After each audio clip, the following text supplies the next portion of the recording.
Mbote, soki ngai naza se retrouver na n'importe quelle gare ya bus, ocha ya Kinshasa, Lubumbashi, Paris, Madrid, en résumé, naza na Europe to na Afrique, na arrêt ya n'importe quel bus.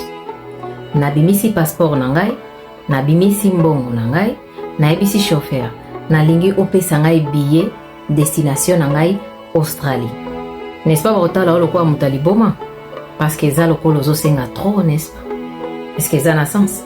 Eza na sens te parce que ozosenga na esika oyo esengeli te. Yo oza na besoin mbongo, ozosambela, ozosenga nzambe ya babola.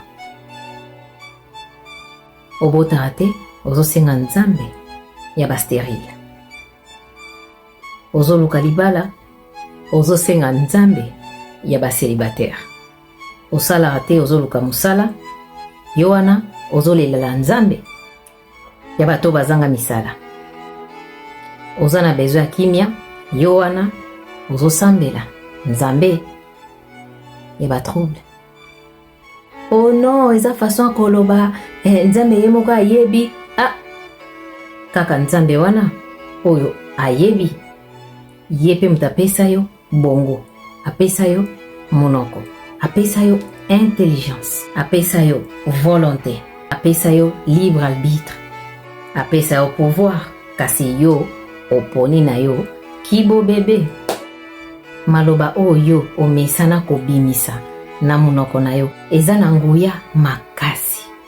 Makasi.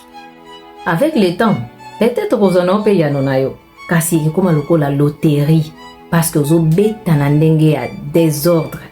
Ozo tinda ba message moko ya confusion. Et voilà, ndenge to na jaka na confusion totale.